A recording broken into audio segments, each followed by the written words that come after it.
Hello everyone, मेरा नाम नेहा है और मैं आपका स्वागत करती हूँ आपके अपने YouTube channel agriculture and GK में। आज का लेक्चर हम डिस्कस करने वाले हैं यूपी बीएड में एग्रीकल्चर से रिलेटेड जितने भी क्वेश्चन आए हुए थे उसके आंसर की को डिस्कस करने वाले हैं हम। तो वीडियो शुरू करने से पहले अगर आप हमारे चैनल पर नए हैं तो प्लीज़ प्लीज़ प्लीज़ चैनल को सब्सक्राइब करें, शेयर करें और लाइक करें, और वीडियो पसंद आए तो अपने दोस्तों में ज़रूर शेयर करें। तो चलिए आज का लेक्चर हम शुरू करते हैं। और अगर आप हमारे पेड कोर्स ख़रीदना चाहते हैं या हमारे व्हाट्सएप नंबर से जुड़ना चाहते हैं या फिर हमारे व्हाट्सएप ग्रुप से जुड़ना चाहते हैं तो हमें हमारे व्हाट्सएप नंबर पे मैसेज करें।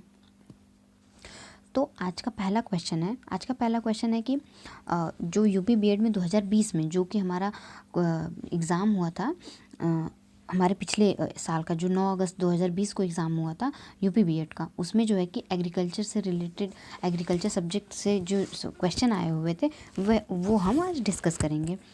तो पहला क्वेश्चन है, काली मृदा उपयुक्त है। जो क्वेश्चन था उसमें पूछा था कि काली मृदा उपयुक्त है, जिसमें कि 4 ऑप्शन दिए हुए थे, ठीक है। लेकिन अब हम यहाँ पे वन लाइनर की तरह डिस्कस करेंगे। यहाँ पे हो जाएगा कि काली मृदा हमारे लिए बहुत ही फेमस क्वेश्चन है जो कि कॉटन के लिए होती है, ठीक है। कॉटन या कपास उसे बोलते हैं। इसे हम और क्या कहते हैं, इसे हम कॉटन के लिए कॉटन को रेगूर भी बोलते हैं, ठीक है, रेगूर बोलते हैं। और हम जो है कि एक सेकेंड, अगर और हम जो है कि इसको कॉटन, अगर हम ब्लैक सॉयल, ये जो है इसको ब्लैक सॉयल भी बोलते हैं, ब्लैक सॉयल, ठीक है। इसमें जो है कि ये पानी बहुत ज़्यादा सोखता है, प्लस सोखने के बाद क्या कहते हैं, इसमें दरारें पड़ जाती हैं जिनको श्रिंक एंड स्वेल पोटेंशियल भी बोलते हैं। तो ये हो जाएगा हमारा काली मृदा जो है हमारी कॉटन से रिलेटेड है, कपास से रिलेटेड है। अगर हम बात करेंगे कि कृषि शिक्षा दिवस कब मनाया जाता है, तो कृषि शिक्षा दिवस मनाया जाता है 3 दिसंबर को। और हम कुछ चीज़ें डिस्कस करेंगे जो दिसंबर में सेलिब्रेट करते हैं। तो वो हो जाएगा हमारा 4 दिसंबर को हम सेलिब्रेट करते हैं एग्रीकल्चर में औरतों का जो योगदान है उसको हम सेलिब्रेट करते हैं, वुमेंस इन एग्रीकल्चर। 4 दिसंबर को हम सेलिब्रेट करते हैं। और 5 दिसंबर को हम वर्ल्ड सॉयल डे सेलिब्रेट करते हैं, 5 दिसंबर को, ध्यान रखेंगे। आगे चलते हैं। अगला है कि गेहूं की फसल है तो जितने भी पोएसी फैमिली से बिलोंग करते हैं, जितने भी अनाजें हैं वो जो है हमारी सारी स्वपरागण या फिर सेल्फ पॉलिनेटेड होंगी, सेल्फ पॉलिनेटेड क्रॉप होंगी। अगला है असत्य फल। क्या होता है असत्य फल? का मतलब होता है कि फर्टिलाइजेशन के साथ साथ उसका जो बनने में उसके जो हेल्प हो रही है वो फ्लावर का कोई और पार्ट भी हेल्प कर रहा है, तो वो हो जाते हैं हमारे फॉल्स और असत्य फ्रूट, ठीक है। Fertilization plus part of flower, ठीक है, ये हो जाता है हमारा असत्य फल बनाता है, ठीक है, ये बनाता है असत्य फल। अगर हम बात करेंगे कि लीची का खाने योग्य भाग क्या है, तो लीची जो है कि सबसे पहले तो हम लीची जो है कि हमारा हो जाता है एरिल खाने वाला भाग है। और इस ये जो टाइप ऑफ फ्रूट है, फ्रूट टाइप जो है ये हमारा ड्रूप और स्टोन टाइप का फ्रूट है ये, ठीक है, ड्रूप और स्टोन टाइप का, स्टोन भी बोलते हैं इसको, ठीक है। अब हम बात करेंगे कि क्षारीय मिट्टी का मान कितना होता है। तो क्षारीय मिट्टी का मान जो है ये होता है 8.5 से ज़्यादा, ठीक है। अगर हम बात करेंगे कि फाइलरिस माइनर खरपतवार है, ये किसका है, तो ये तो एक पहली बात तो ये मिमिक्री वीड है। दूसरी बात कि ये जो है कि इसको गेहूं का मामा भी बोलते हैं, ठीक है, इसको गेहूं का मामा भी बोलते हैं। ये मिमिक्री वीड है जो कि हमारे गेहूं से मिलता है और हमारे गेहूं के फसल में पाया जाता है। तो ये हमारा हो जाएगा फाइलरिस माइनर, जो कि हमारा बहुत ही फेमस खरपतवार है गेहूं का, ठीक है, गेहूं का मामा भी बोलते हैं इसको, ध्यान रखेंगे इस बात को। ये बोल रहा है विप टेल की कमी बिलोंग करती है। ये पूछ रहा है कि किसकी, कौन सा ऐसा न्यूट्रिएंट है जिससे जो है कि विप टेल की कमी दिखाता है। तो सबसे पहले तो ये कलीफ्लावर में होता है, ठीक है, फूल गोभी में होता है, जिसको मैंने अपने पिछले वीडियो में बहुत अच्छे से डिस्कस किया, वहाँ से आप प्लेलिस्ट से जाके ये वीडियो चेक कर सकते हैं, ठीक है। विप टेल सबसे पहले तो कलीफ्लावर में होता है। और दूसरी बात कि ये मॉलिब्डेनम की कमी से होता है, ठीक है। मॉलिब्डेनम ऐसी एक एलिमेंट जिसकी कमी से विपटेल हम देखने को मिलता है। और भी हम कलीफ्लावर के डिसऑर्डर जो इम्पोर्टेंट है वो हम अपने प्लेलिस्ट में डाल चुके हैं, आप वहाँ से देख लीजिएगा कलीफ्लावर के कल्टीवेशन में। अगला क्वेश्चन है कि जीडीपी में कृषि का कितना योगदान है। ठीक है, वो पूछ रहा है कि कृषि में जीडीपी का कितना योगदान है। तो मैंने 2018-19 का भी डाला है और 20-21 का भी डाला है। ठीक है, तो जो ऑप्शन में रहा होगा उस हिसाब से आप उसको टिक कर देंगे। तो ये हो जाएगा 19.9 और 20-19 में जो है कि हमारा 17.8% था। तो ये जो है कि जीडीपी का योगदान है हमारे कृषि के हिस्से से। ठीक है, 19.9 ये रहा। अगर हम बात करेंगे कि टोटल रिकॉर्ड कितना हुआ खाद्यान्न का, तो ये है जो है हमारा क्या कहेंगे 295.67 मिलियन टन। ठीक है, तो ये जो है पूरा रिकॉर्ड जो है खाद्यान्न का रिकॉर्ड उत्पादन हुआ है, ये हमारा है 295.67 मिलियन टन। ये पूछ रहा है। अगला क्वेश्चन जो पूछा था वो पूछा था कि आइसोप्रोटॉन क्या है। तो ये जो है कि एक हर्बिसाइड्स है, ये एक हर्बिसाइड है। ठीक है, ये हर्बिसाइड है, जितने जो भी खरपतवार होंगे उनको मारने के लिए ये छिड़काव किया जाता है इसका। ठीक है, ये क्या कहेंगे इसे फोलियर स्प्रे करते हैं इसका। ठीक है, तो आइसोप्रोटॉन हम ध्यान रखेंगे हर्बिसाइड से। अगला क्वेश्चन था कि निम्न में से हाईएस्ट विटामिन सी किस में पाया जाता है। तो वहाँ पे हम देखेंगे कि वैसे तो हम नॉर्मली जानते हैं आंवला है, सिट्रस फ्रूट है। ठीक है, तो आंवला में सबसे ज़्यादा मिलता है। अब यहाँ पे उसमें ऑप्शन में दिया था कि बारडोस चेरी। ठीक है, तो उसमें जो है कि बारडोस चेरी में सबसे ज़्यादा विटामिन सी पाया जाता है, इस बात का ध्यान रखेंगे। अगला पूछा है कि टमाटर का वानस्पतिक नाम क्या है। तो टमाटर का वानस्पतिक नाम जो है वो है हमारा लाइकोपर्सिकॉन स्कुलेंटस। ठीक है, लाइकोपर्सिकॉन स्कुलेंटस। टमाटर को और क्या बोलते हैं, टमाटर को वुल्फ एप्पल बोलते हैं, वुल्फ एप्पल। ठीक है, पुअर मैंस ऑरेंज भी बोलते हैं इसको, और हम इसको बोलते हैं प्रोडक्टिव फ्रूट भी बोलते हैं इसको, और हम इसको बोलते हैं लव ऑफ एप्पल, और इसको हम बोलते हैं लव ऑफ एप्पल। ये इतने सारी चीज़ हम जो है टमाटर को बोलते हैं। अब बोल रहा है कि मिगलीबग किस फसल का कीट है। ठीक है, तो ये जो है कि हमारा जो है कि सबसे पहले तो ये हम जान जाएंगे ये मैंगो का है, इसका मिगलीबग का साइंटिफिक नेम। ठीक है, साइंटिफिक नेम अगर हम बात करेंगे इसके मिगलीबग का साइंटिफिक नेम होगा ड्रोसिचा मैंजीफेरा। ठीक है, मैंगीफेरा, ये है इनका साइंटिफिक नेम।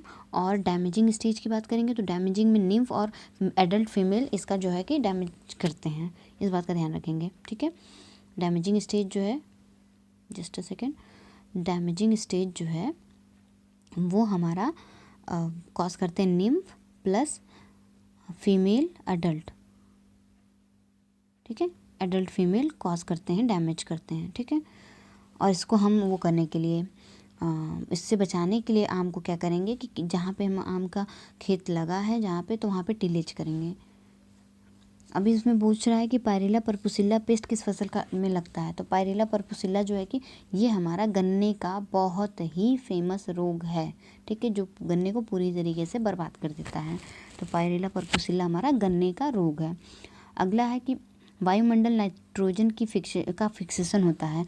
तो ये तो सबसे पहले तो हमें ये बात ध्यान रखेंगे कि जितनी भी दलहनी फसलें होती हैं, ठीक है, जितनी भी दलहनी फसलें होती हैं वो नाइट्रोजन फिक्सेशन करती हैं। ठीक है, और हम क्या करते हैं कि जितनी भी नाइट्रोजन फिक्सेशन को अच्छे से हो, ठीक है, नाइट्रोजन फिक्सेशन, तो उसको हम राइजोबियम के अलग अलग स्ट्रेन से सीड को ट्रीट करके बोते हैं। उससे क्या होता है कि नाइट्रोजन फिक्सेशन बहुत अच्छे से होता है। ठीक है, ये हो गया। अगला क्वेश्चन था कि DIP मतलब डिस्ट्रक्टिव। अगला क्वेश्चन है हाँ, इसका हमको फुल फॉर्म लिखना है। तो ये था इसका destructive insect and paste act, जो कि हमारा 1914 में पास किया गया था। ठीक है, तो ये हम ध्यान रखेंगे कि destructive insect and paste act जो है हमारा 1914 में बना था। अब पूछ रहा है कि क्रैकिंग टमाटर की कमी किसकी वजह से जो है क्रैकिंग होती है टमाटर में। सबसे पहले तो बोरॉन की डिफिशियंसी से होती है, ये हमें पता होना चाहिए, बोरॉन की। एक बात ध्यान रखेंगे कि जितनी भी क्रैकिंग से रिलेटेड, क्रैकिंग, स्प्लिटिंग और क्या कहेंगे उसे, मतलब फटने, चिड़ने, फाड़ने वाली कमी की जिससे भी होगी, जैसा भी किसी भी फसल में आ जाता है या फिर किसी भी फल में या फ्रूट में या फिर सब्जी में ना, क्रैकिंग हो जाएगा, स्प्लिटिंग हो जाएगा ना, टीयरिंग, ऐसा कुछ अगर शब्द आ जाता है तो ये हमारे बोरॉन से, मैक्सिमम टाइम बोरॉन की डिफिशियंसी से होता है। ध्यान रखेंगे इस बात को। पुष्प का बाहरी भाग होता है, तो पुष्प का बाहरी भाग जो है वो होता है सेपल, ठीक है। फूल की पंखुड़ी का भाग सेपल होता है, ये पंखुड़ी एक तरह से कहेंगे, जो बाहरी पार्ट होते हैं वो पंखुड़ी ही होते हैं, जो कि हमारे मेल और फीमेल सबको जो है कि कवर किए रहते हैं, और यही सेपल जो है यही अट्रैक्टिव लगते हैं ना, यही जो है कि हमें मतलब सबसे पहले तो खुशबू भी देंगे, और ये जो है कि हमें आकर्षित करते हैं, सेपल्स जो होते हैं, सेपल्स होते हैं, पेटल्स होते हैं, ये बात ध्यान रखेंगे। और अगला क्वेश्चन था कि विश्व का सबसे विषैला मशरूम क्या है, तो विश्व का सबसे विषैला मशरूम जो है ये है एमेनिटा फाइलॉइड्स, ठीक है। और इसका जो इसका टॉक्सिन होता है उसको हम बोलते हैं एमाटॉक्सिन, ठीक है। इसका जो टॉक्सिन है, जो इसका विषैला पदार्थ है उसको बोलते हैं एमाटॉक्सिन। अगला है सीडलेस गुआवा क्या है। सीडलेस गुआवा, तो सबसे पहले तो इसकी जो ये वैरायटी, इसको बेहद कोकोनट बोलते हैं, ठीक है। गुआवा का साइंटिफिक नेम होता है सीडियम गुआवा। पेरू इसका ओरिजिन था, ठीक है, पेरू इसका ओरिजिन था। मार्टिएसी फैमिली से बिलोंग करता है, ठीक है। और जो है 1700 सेंचुरी में ये जो है कि हमारे इंडिया में आया था। और इसके बाद हम बात करेंगे इसके बारे में कि इसको बोलते हैं पुअर मैन्स एप्पल, ठीक है, पुअर मैन्स एप्पल भी बोलते हैं, और इसको एप्पल ऑफ ट्रॉपिक्स भी बोलते हैं इसको, ये बात ध्यान रखेंगे। अब पूछा है, अगला है क्वेश्चन कि राष्ट्रीय बागवानी संस्थान कहाँ है, तो राष्ट्रीय बागवानी संस्थान जो है हमारा बेंगलोर में है। अगला क्वेश्चन है कि एंटीबायोटिक्स मेडिसिन कौन सी है, तो सबसे पहले तो एंटीबायोटिक्स जो पहली सबसे थी वो थी पेनिसिलियम, जिसको जो है कि अलेक्जेंडर फ्लेमिंग ने बनाया था, ठीक है। पहली एंटीबायोटिक जो है पेनिसिलियम थी, और उसको पेनिसिलिन थी, और उसको जो है कि अलेक्जेंडर फ्लेमिंग ने बनाया था। अगला है कि रेड रॉट, ठीक है, इसको रेड रॉट को बोलते हैं गन्ने का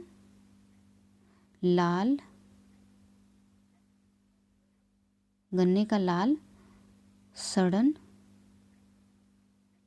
रोग, ठीक है, गन्ने का लाल सड़न रोग भी बोलते हैं इसको।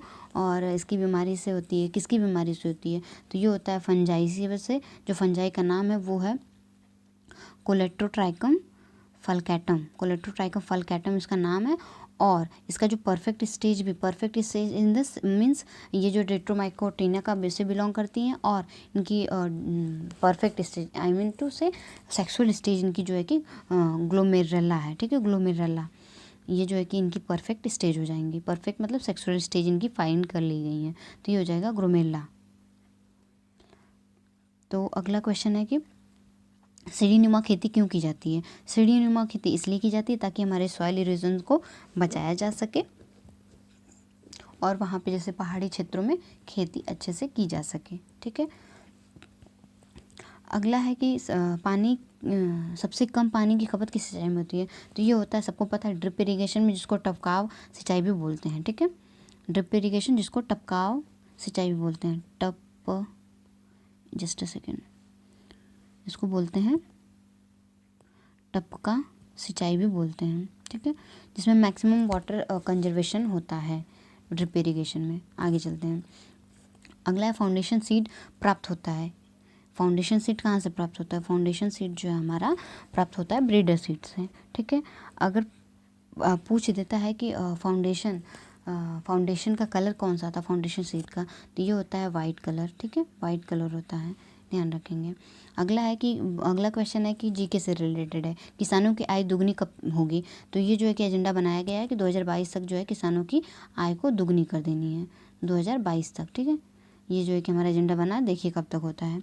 और अगला है कि जैविक उर्वरक है, तो उस पूरे ऑप्शन में से जो है हमारा बीजीए मतलब ब्लू ग्रीन एल्गी, इसका मतलब है ब्लू ग्रीन एल्गी, ये ब्लू ग्रीन एल्गी जो कि हमारा जैविक उर्वरक है, जो कि हमारे उस ऑप्शन से, जो हमारे ऑप्शन दिए थे उससे जो है कि ये सही होगा। तो ये रहे हमारे कुछ जितने भी 2020 में जो है कि 9 अगस्त को क्वेश्चन हमारे पूछे गए थे कृषि सब्जेक्ट से, ठीक है, एग्रीकल्चर सब्जेक्ट से। तो इस बात का ध्यान रखेंगे और अपनी पढ़ाई करते रहेंगे।